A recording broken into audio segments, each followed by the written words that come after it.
Saya ingin tahu kayak apa, coba deskripsikan wujudnya Bapak seperti apa coba ketika duduk di sebelahnya Yesus.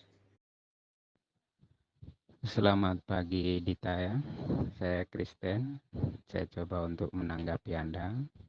Jika Anda ingin tahu deskripsi tentang Allah Bapa yang duduk di sebelah Yesus itu, ketika kita harus tahu bagaimana sejarahnya Daud melihat Allahnya. Di situ ada gambaran-gambaran di mana sang raja akan duduk di sebelah kanan Allah Bapa. Pertanyaan yang sama yang saya ajukan untuk kamu juga, tolong Anda deskripsikan apa itu zat yang duduk di ars. Maksudnya Allah SWT Anda. Oke? Tolong deskripsikan itu bagi kami. Pertanyaan yang serupa, oke ya? Oke, selamat pagi Pak Yarhanes Yusuf. Ya, salam kenal. Saya Adinda Rosalba. Jadi begini, kalau menurut Bapak Yarhanes itu Allahnya Daud bisa dilihat, itu deskripsinya seperti apa? Kalau memang ada ayatnya, silahkan dicantumkan nanti ya, dalam bentuk copy paste atau dalam bentuk tulisan. Kemudian gini, Bapak mengatakan bahwa Allah Bapa itu berwujud. Sementara dalam 1 Timotius 6:16, 1 Timotius 1:17 itu juga dikatakan bahwa Allah tidak bisa terlihat. Ciri-ciri Tuhan sejati itu tidak bisa dilihat. Dalam ayat 17, dalam 1 Timotius 1:17, Allah itu tidak nampak. Kemudian dalam 1 Timotius 6:16, Allah sejati itu karakteristiknya tidak bisa dilihat dengan mata, tidak bisa terjangkau, dan tidak takluk kepada maut. Nah, ketika Bapak kemudian bertanya kepada saya tentang seperti apa Allah yang di ars, seperti apa zat yang di ars, mudah sekali saya menjawabnya. Allah dalam konsep Islam itu laisa kamislihi syai'un, tidak bisa diserupakan, tidak bisa disetarakan dengan apapun. Sebagaimana yang tercantum dalam kitab Yesaya pasal 45 kalau nggak salah ya. Allahnya Bani Israel juga tidak mau diserupakan dengan apapun, tidak mau disamakan dengan apapun.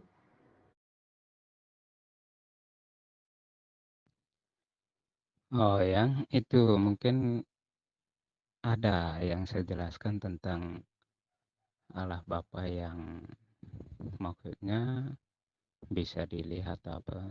Tetapi sejauh yang saya ingat tentang tanggapan kepada Anda itu saya tidak sebut itu. Itu satu.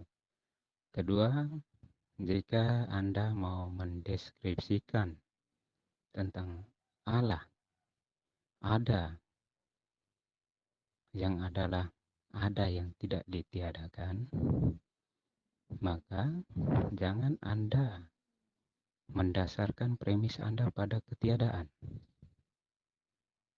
Ketika penjelasan Anda tentang tidak bisa dilihat, tidak diserupakan, tidak ada wujudnya, itu berarti Allah Anda tidak dapat menyatakan dirinya. Itu satu.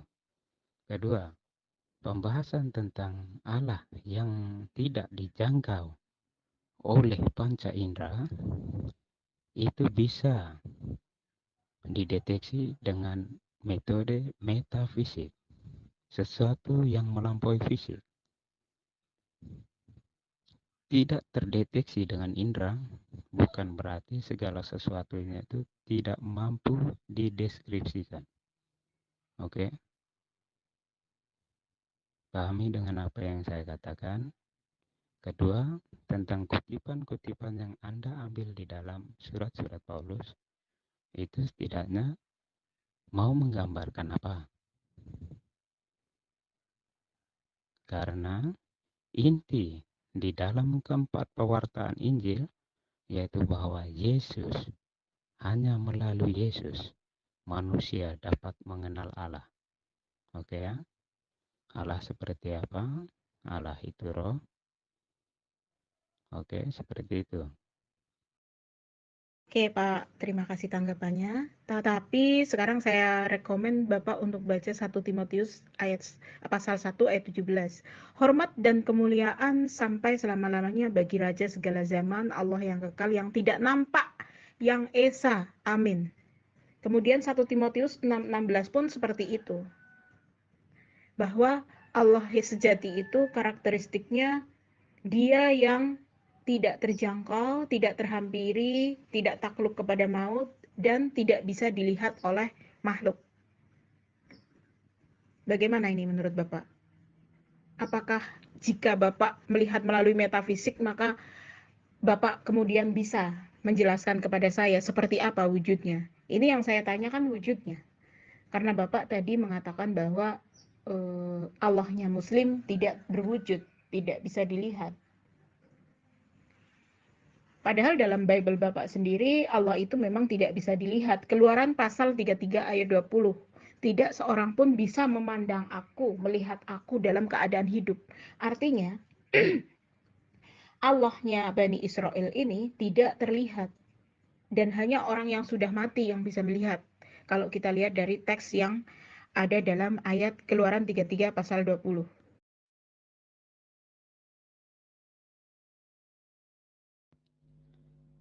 Begini ya, ketika Anda membangun premis Anda untuk menjelaskan tentang Allah SWT Anda dengan tidak-tidak, itu yang saya komentari, bahwa jika mau menyatakan atau mendeskripsikan tentang sesuatu yang ada tetapi dengan premis ketiadaan, maka itu akan menjadi sesuatu yang rancu. Itu satu. Kedua, hal yang tidak dapat diindrai tidak berarti tidak dapat dilihat atau dideskripsikan dengan hal-hal yang metafisik itu. Contoh cara berpikir metafisik adalah ketika Yesus mengatakan Allah adalah roh, roh tanpa wujud, apakah bisa dideskripsikan? Seperti itu. Itu pemahaman metafisik bagaimana mampu mengerti Allah. Mengerti dalam pengertian manusia, bukan mengerti seutuhnya tentang dirinya, tetapi mengerti dalam pengertian manusia dengan pendekatan metafisik sajalah kita mampu untuk mendeteksi Allah itu. Ketika pada premis pertama saja, ketika Anda membangunnya dengan ketiadaan, apa yang Anda harapkan dari Allah Anda? Itu yang saya tekankan.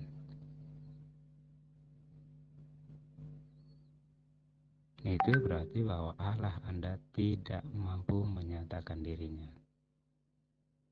Itu satu. Oke ya. Tentang Timotius itu, Allah yang asa, surat kepada Timotius. Apakah ada memang di dalam penjelasan orang Kristen bahwa Allah Bapa itu maksudnya Allah yang sesungguhnya, maksudnya apa? Adanya Allah bisa diindrai?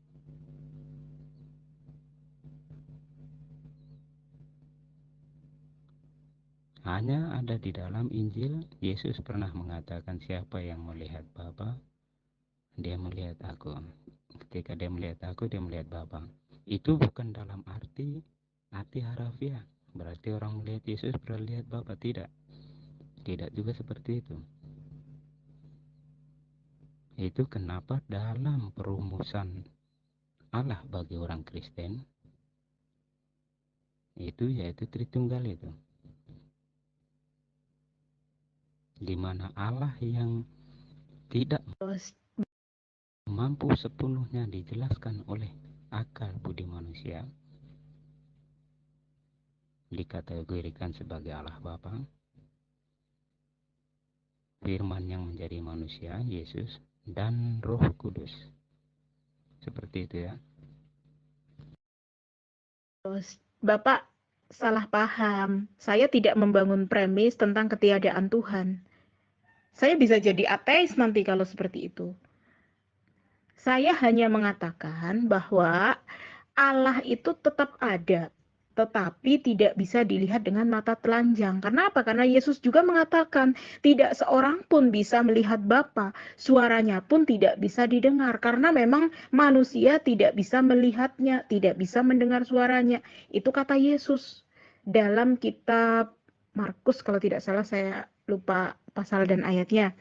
Nah, kemudian dalam 1 Timotius 1 pasal 17 juga kan yang saya tulis di atas itu kan jelas bahwa dia itu esa dan tidak nampak gitu.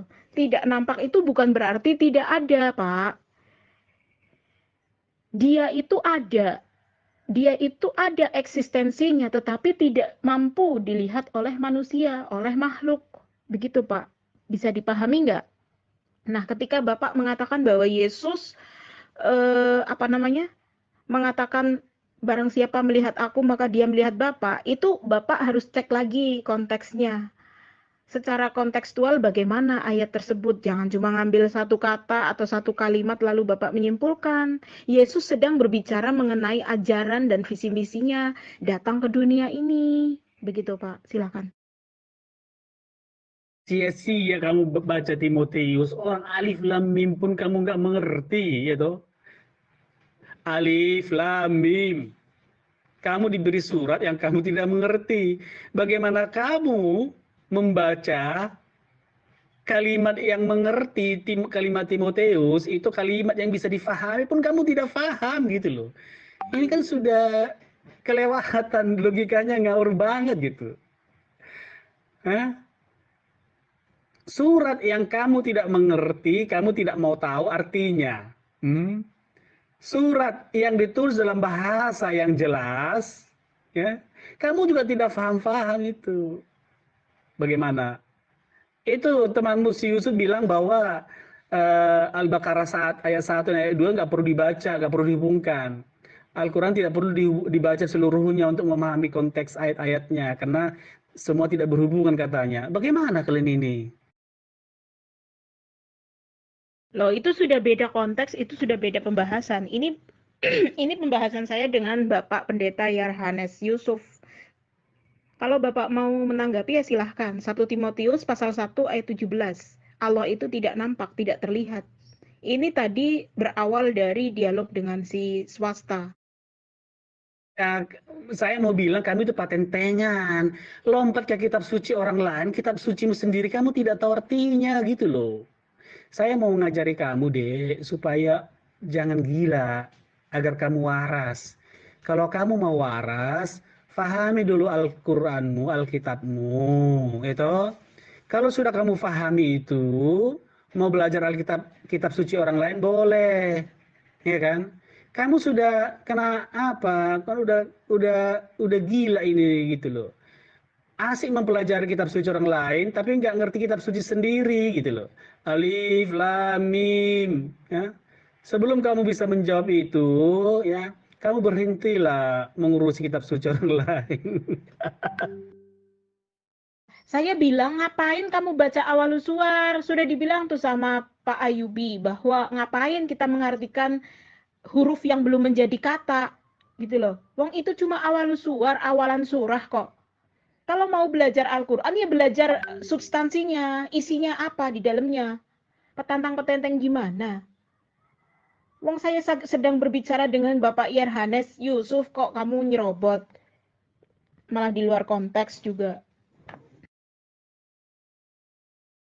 Saya bilang, ngapain kamu baca awalus suwar? Sudah dibilang tuh sama Pak Ayubi bahwa ngapain kita mengartikan huruf yang belum menjadi kata, gitu loh. Wong itu cuma awalus suwar, awalan surah kok. Kalau mau belajar Al-Quran ya belajar substansinya, isinya apa di dalamnya. Petantang-petenteng gimana? Wong saya sedang berbicara dengan Bapak Yerhanes Yusuf kok kamu nyerobot. Malah di luar konteks juga. Saya mau dialog sama Pak Yerhanes saja dulu supaya fokus pembahasannya, tidak campur baur. Kamu silahkan dengan Yusuf atau yang lainnya. Ya, Pak Munte. Ya, Dita ya. Ketika saya menjelaskan itu, bukan berarti saya mengatakan bahwa Allah itu harus bisa dilihat. Itu kenapa saya membutuhkan cara pemikiran metafisik, mampu memahami sesuatu yang melampaui fisik. Pemahaman itu seperti apa? Yaitu bahwa sesuatu yang tidak diindrai, sebagai contoh, tidak dapat dilihat, bukan berarti tidak dapat didefinisikan atau diartikan. Oke. Dalam topik kita yaitu di mana Anda mengatakan bagaimana orang Kristen mau mendeskripsikan Yesus duduk di sebelah kanan Bapa. Itu kan topiknya. Dan itu kenapa saya membuat pertanyaan yang paralel, maksudnya pertanyaan yang setara kepada Anda. Deskripsikan zat yang ada di ars. Karena dalam iman kalian bahwa Allah SWT itu ada di ars. Seperti itu. Ketika Anda mampu menjelaskan itu, maka Anda akan dapat mengerti apa yang dimaksudkan di dalam kekristenan. Seperti itu. Itu satu. Ketika saya mengatakan siapa yang melihat aku, dia melihat Bapa, itu bukan berarti saya mengambil ayat itu dan mau mengatakan kamu perhati baik-baik firman saya. Saya mengatakan bahkan kata-kata itu bukan berarti bahwa Allah Bapa itu dapat dilihat. Coba kamu lihat ke atas VN saya itu. Saya mengkoreksi pemikiran Anda ketika Anda coba mendeskripsikan Allah Anda dengan premis tidak. Di hasil itu tidak ada dalam pemikiran metafisik bagaimana mau menyatakan sesuatu yang melampaui fisik dengan ketiadaan. Itu berarti bahwa Allah Anda tidak dapat menyatakan diri. Menyatakan bukan berarti harus bisa dilihat. Ya.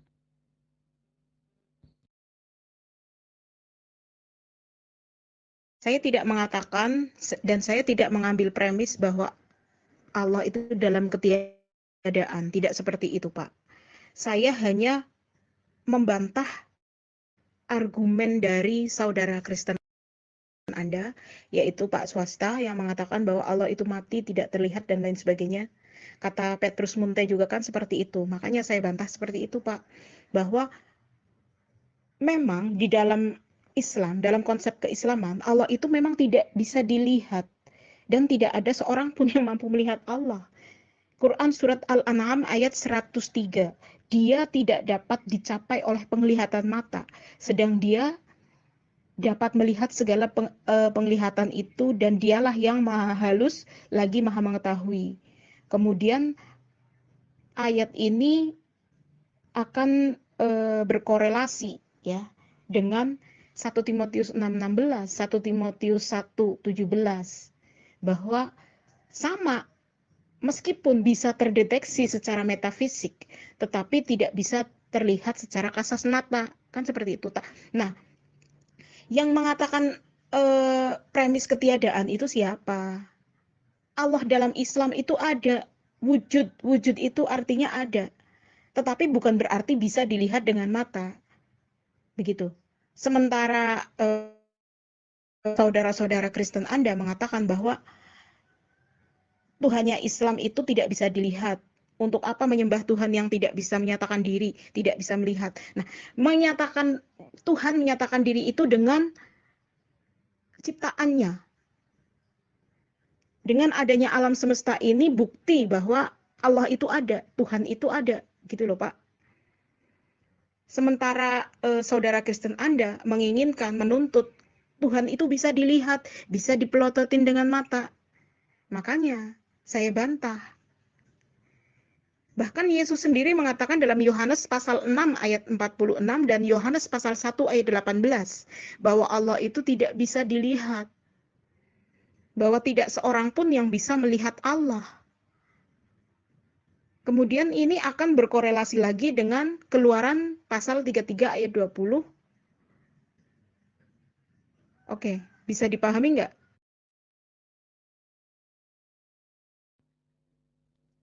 Saya paham dengan apa yang coba Anda ajukan itu, saya paham ketika Anda menjawab pertanyaan-pertanyaan orang itu tentang Allah yang dapat menyatakan dirinya. Di sini saya ulangi, bukan berarti saya mau mengajari Anda atau apa, tidak. Seperti ini ya, ketika dalam penjelasan kita menjelaskan siapakah Allah itu, setidaknya jawabannya lah, contoh, Allah itu adalah zat yang maha tahu, yang menjadi daya kehidupan. Itu artinya premis-premis positif yang dibangun atas diri Allah itu sendiri. Allah yang mampu menyatakan dirinya. Seperti kita ingat di dalam dalam kitab Yahudi sebelumnya itu, di mana ada perjumpaan Musa dengan Allah. Musa bertanya, siapakah kamu? Dan Allah menjawab, aku adalah aku. Yang seperti itulah Allah menyatakan dirinya. Tanpa Allah menyatakan dirinya, bagaimana manusia beriman kepada Allah? Begitu maksudnya, bukan berarti dengan mendeskripsikan Allah tidak dapat dilihat, Allah tidak dapat disentuh, Allah tidak, itu berarti Anda membangun premis dari ketiadaan. Mengerti kan maksudnya? Mengartikan sesuatu ada sebagai dasar dari segala yang ada harus dengan premis positif. Positif maksudnya bahwa dia mampu menyatakan dirinya.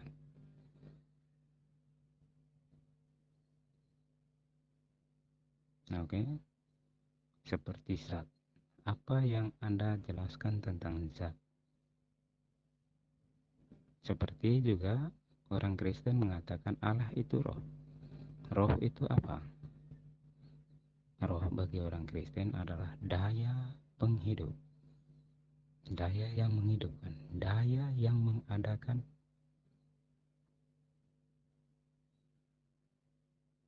Oke. Jika Anda menanggapi kawan-kawan Kristen lain yang menanyakan Allah harus dilihat, itu juga mungkin saya sependapat dengan Anda bahwa Allah tidak bisa mengikuti cara berpikir kita. Harus dapat dilihat baru dipercaya, tidak. Tetapi dalam mendeskripsikan Allah itu seperti apa, sehingga iman kita berdiri pada sesuatu yang bisa dipertanggungjawabkan. Maksudnya, ketika Allah mampu menyatakan dirinya dan kita mengimani. Menyatakan diri bukan berarti dapat diindrai. Menyatakan diri sebagai salah satu contoh kalau Anda mengatakan Allah Maha Tahu. Itulah pernyataan diri Allah. Oke, seperti itu. Oke, saya sepakat dengan Bapak bahwa untuk mengenal Allah itu dengan metode metafisik lah ya, dengan ruh. gitu kan. Karena apa? Karena ruh itu diciptakan sebagai instrumen bagi manusia untuk mengenal Robnya, mengenal kegaibannya dan lain sebagainya. Nah, makanya saya bantah teman-teman Anda itu yang menuntut kepada saya bahwa Allah itu bisa dipelototin, bahwa Allah itu bisa dilihat. Makanya saya tuntut deskripsinya seperti apa. Anda kan hanya, maksud saya teman-teman Anda dan umat Kristen pada umumnya kan hanya melihat Yesus dari gambarnya. Kemudian tahu bahwa Roh Kudus itu berupa burung merpati dan lain sebagainya, itu pun dari apa yang tertulis di dalam Bible. Tetapi kan tidak pernah dideskripsikan seperti apa si Bapa ini gitu. Makanya saya tuntut balik seperti itu mereka untuk mendeskripsikan. Kalau masalah Allah itu goib, tidak bisa dilihat, oke, saya setuju. Memang seperti itu konsep keislaman. Karena itu sudah diajarkan dalam Al-Quran, surah Al-An'am ayat 103. Nah, sekarang artinya kita sudah sepakat bahwa Allah itu tidak bisa dilihat, ya kan? Ini bukan masalah premis atau apa, Pak, tetapi saya hanya menuntut balik tentang klaim-klaim ngawur teman-teman Anda. Jika mereka menuntut Tuhannya Muslim untuk bisa dilihat dengan mata, bisa dilihat, maksudnya bukan dengan dimensi ruh, maka saya tuntut seperti apa deskripsinya si Bapak ini, gitu loh.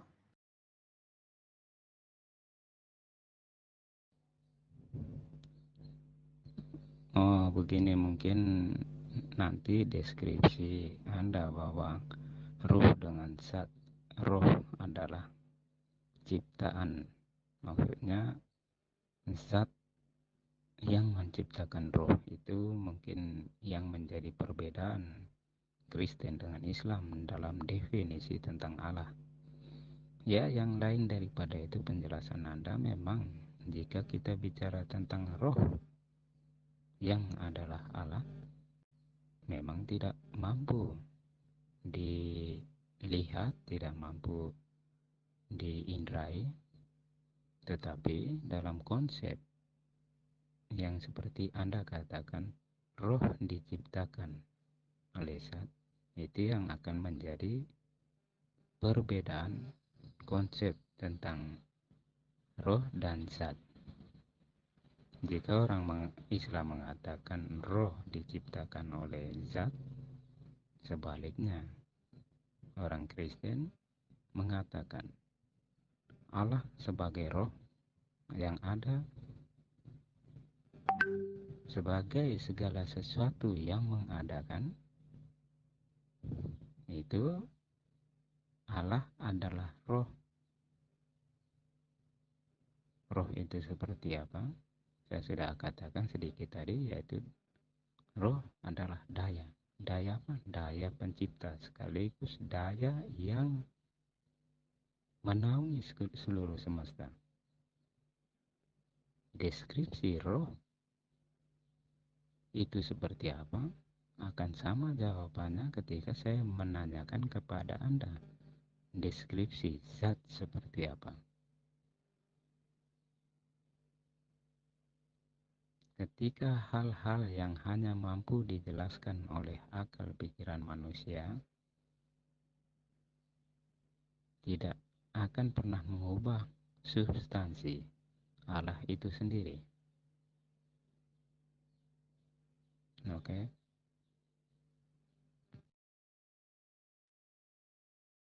Ya, itulah perbedaannya, Pak. Kalau dalam Islam, dalam konsep keislaman itu, Allah itu adalah zat. Di mana zat itu adalah the ultimate being, sebuah essence yang menyebabkan segala sesuatu itu jadi, termasuk roh. Dan zat itu satu-satunya, Pak. Zat ya, bukan zat ya.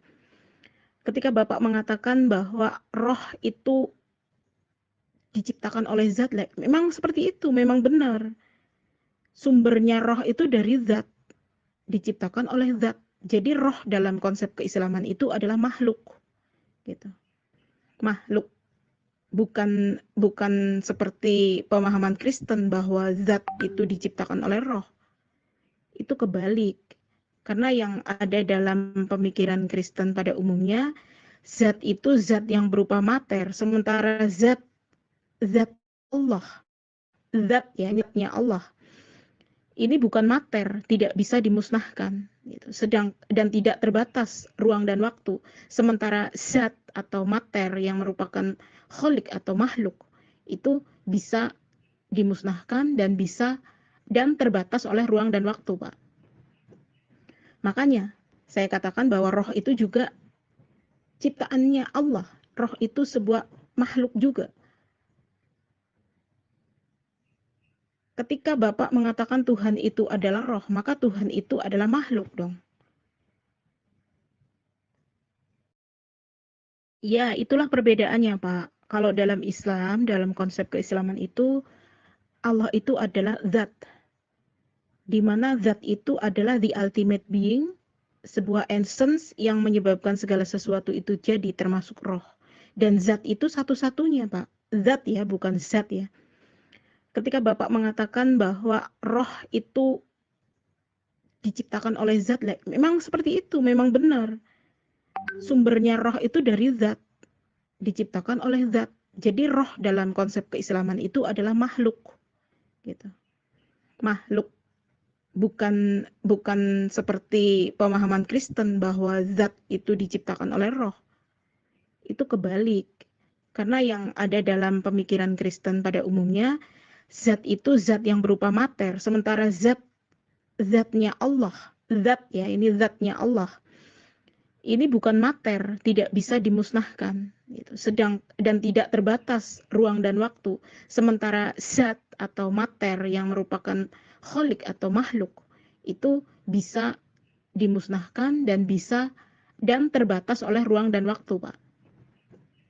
Makanya saya katakan bahwa roh itu juga ciptaannya Allah. Roh itu sebuah makhluk juga.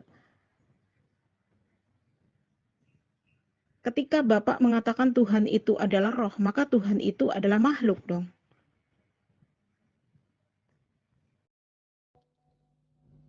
Ya, begini Dita ya.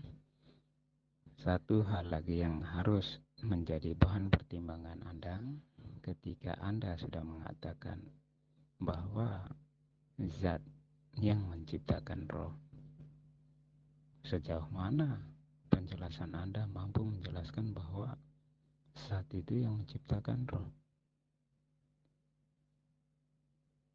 Apakah Anda berpikir bahwa roh itu di dalam ruang dan waktu? Apakah Anda berpikir bahwa roh itu dapat didefinisikan secara sempurna atau makanya secara lengkap, secara utuh?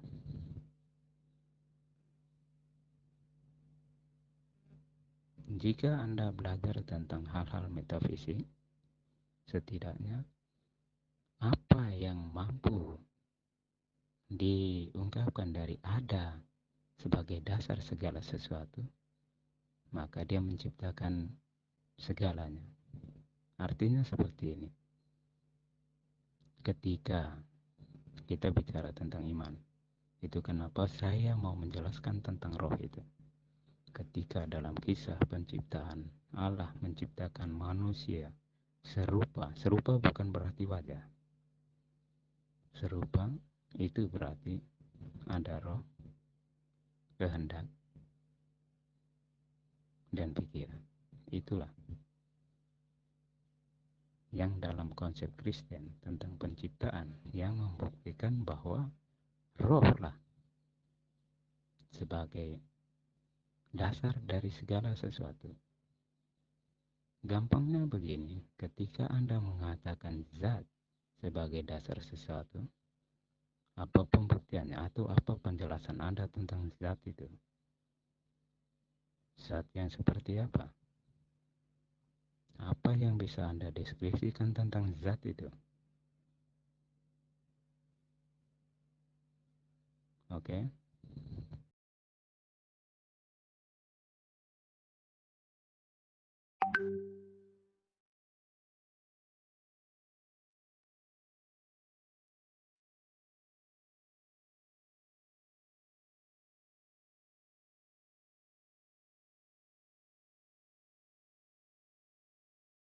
dalam konsep ketuhanan itu yang dibawa oleh Yesus dan para nabi, baik di dalam Al-Quran maupun di dalam Bible, Perjanjian Lama, Perjanjian Baru, konsep ketuhanan itu adalah konsep monoteisme, penyembahan terhadap satu Tuhan yang esa. Esa apa itu? Esa itu menurut Yesus adalah satu-satunya Allah yang benar. Begitupun yang tercantum di dalam kitab Perjanjian Lama.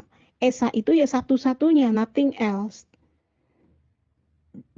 Dan Allah tidak mau disamakan dengan yang lain-lainnya karena dia esa. Makanya ketika Bapak menuhankan roh, maka Bapak menuhankan sesuatu yang tidak esa. Karena roh itu adalah ciptaan. Kenapa roh itu ciptaan? Karena roh itu nantinya akan kembali kepada Allah, kepada zat. Karena dalam konsep keislaman, roh itu adalah makhluk ciptaan Allah. Roh yang ada dalam hewan, roh yang ada pada hewan, maka dia itu ciptaan. Ciptaan siapa? Ciptaan Allah. Ciptaan sang the ultimate being itu.